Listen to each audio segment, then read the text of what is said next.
Welcome back to the chat room at Tyrant Studios. Coming to you high above the legendary penthouse in downtown Vancouver. The chat room is filmed live before a studio audience. Joe Larry, along with politician wannabe Mr. Aaron Chapman. Oh, here we go. Historian. Yes, indeed. Hall of Famer Danny Filippone. Yeah. And speaking of Hall of Famers, the great one, Mr. Greg Douglas, known as Dr.Sport, affectionately known as Dr.Sport. Dr.Sport! Thank you. Always great to have you here. And we start off, obviously, on a very somber note because since we last convened, and only a couple of weeks ago, we lost the legendary Jim Robson.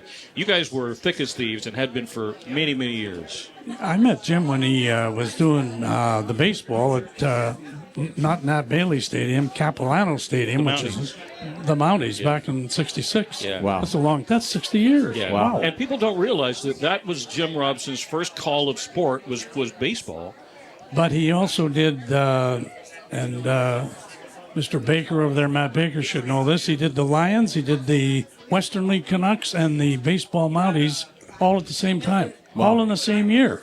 I don't know how he did it. He doesn't know how he did it. Yeah. But he did it. What was particularly sad was the fact that just 2 or 3 days prior, there was a picture that I saw on Facebook of a gathering of people that you all were doing a hockey pool thing. It was Jim's creation. He called it the Fairly Old Boys Olympic Hockey Pool, and there were some fairly old boys there.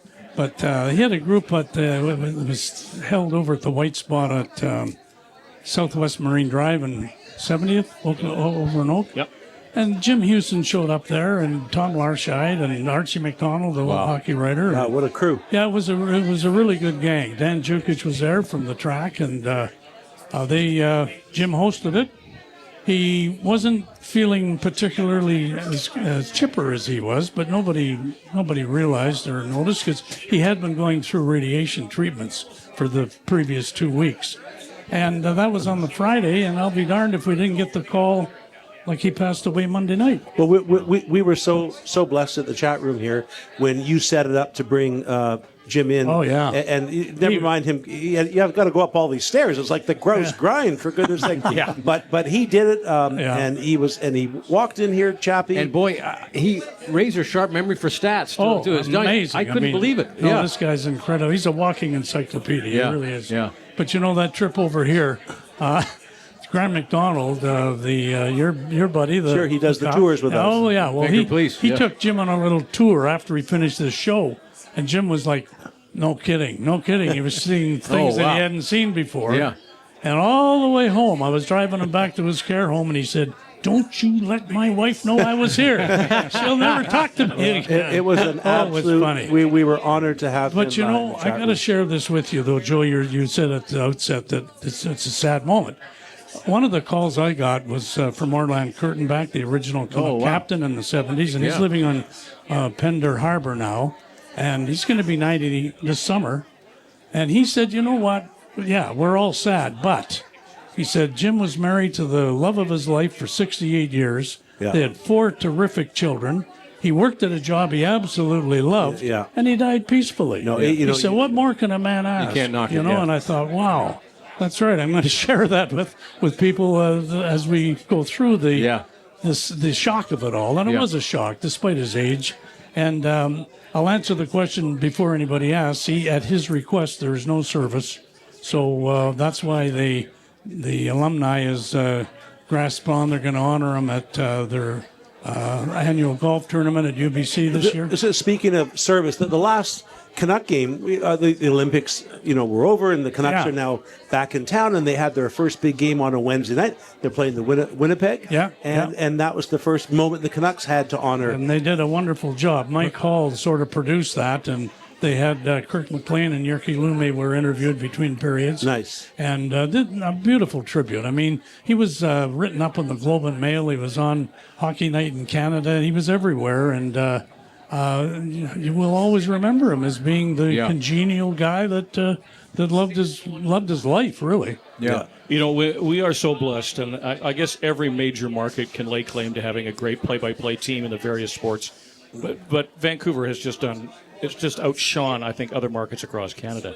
And I would put Jim Robson on the Mount Rushmore. There's no question. Yeah. He's on the Mount Rushmore. And you could argue who the other 3 are. But you're thinking about there are some really, really good broadcasters, and from football to hockey that the Vancouver has produced. And you know what? We work in a business where broadcasters come and go. Can be a fickle lot. There's some wonderful people, and there's some flakes. You'd never heard anybody slam Jim Robson. Never. I never did in 60 years of knowing him. My favorite story of him is he was doing a broadcast from Los Angeles in 1984. He didn't have a color man at the time, and the broadcast booth at the old LA rink was in the stands. And during an intermission, this young guy came up to him and said, hello, Mr. Robson. My name is Michael. He said, hey, Michael, good to see you. He said, you're going to school down here? And he said, no, I'm working down here.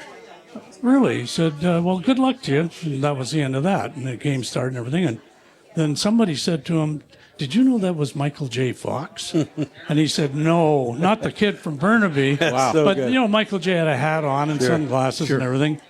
So going on the team bus back to the hotel after the game, the players were all over Jim. You didn't know Michael J. Fox? What's with you? And Jack McElhargy stood up on the bus and said, hey, wait a minute. Michael J. Fox knew Jim Robson. There you go. The whole thing changed, the whole mood. But there's so many stories like that, you know. There's just so many of them. And speaking of Michaels, there's another very famous Michael Bublé. Gave him a nice shout-out as well. Certainly. He touched so many lives, whether you were a Canuck fan or not. Just the fact if you were a broadcaster or not, Jim was just one of the most lovely people, and we were so honored because maybe about a year ago, maybe less than a year ago, that we had him up here, and I remember saying to you, Greg, I said, is he mobile? And he goes, Oh, yeah. And I said, because, you said the Grouse Grind. It's not far from the Grouse Grind getting up the stairs to Tyrant Studios. And you told it to him, and he goes, is there a railing? First question. He said, I'd be glad to go. Is there a railing? Yeah, exactly. Yeah. The Vancouver Canadians have checked in and said that they are going to put a JR patch on the shoulders of their uniforms for this coming summer.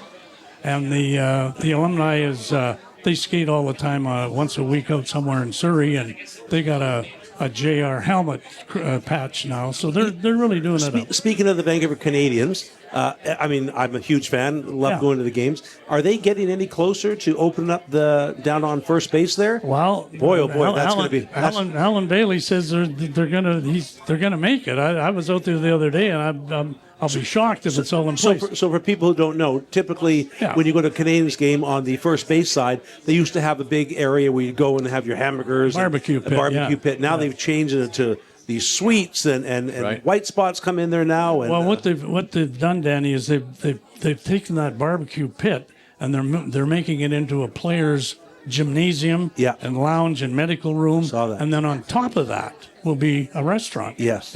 It's going to be great. Oh, it'll be fabulous. We'll have to have Walter Cosman on before the season starts. But any talk of any potential up-and-coming Blue Jay stars that will be on the Canadians roster this year? They don't know that this soon, but, who knows? I mean, they blossom at the craziest times, as we learned last year. But, Walter would be on top of that. He's a big Jim Robson fan, too. One of the biggest. And the thing is that, like DJ Storm, who we have here, big fan, and we'd always go see him at the baseball games. Yeah. Jim was a regular patron of the Vancouver Canucks games. I saw you and Jim together many times, and it never turned a fan away. Just was always gracious, even if you're interrupting his game. Yeah. But he was one of a kind. And I think what we should do is we should have a little toast. Raise a toast to the legendary Jim Robson, ladies and gentlemen. Yes, sir. Jim. Cheers. All the best. Yeah. Thank you, Joe. Thank you, That's a very Dr. nice thing to do. And Greg, in the history of Vancouver broadcasting, they always say never meet your heroes and things like that. I met you 20 years ago, but I'd been watching you and reading you since I was a kid. You're a hero to us, and we're always glad to have you so much on the show because of your writing and your broadcasting, and you're a legend. And you're not saying that because you're on the campaign trail, right? I'm not saying that on the campaign. I'm not shaking hand and kissing babies here, Greg. Not today. We're great fans of you, and we're always thank you very much. such I a enjoy treat for you being to here. have. You guys know that. You're like the unofficial executive producer of the chat room. You are Our sports bureau. Yeah, Thank you, Greg, Good for to coming meet you on. guys. Thanks, Dr. Thank you very Sport. much. Cheers. Thank Cheers. you.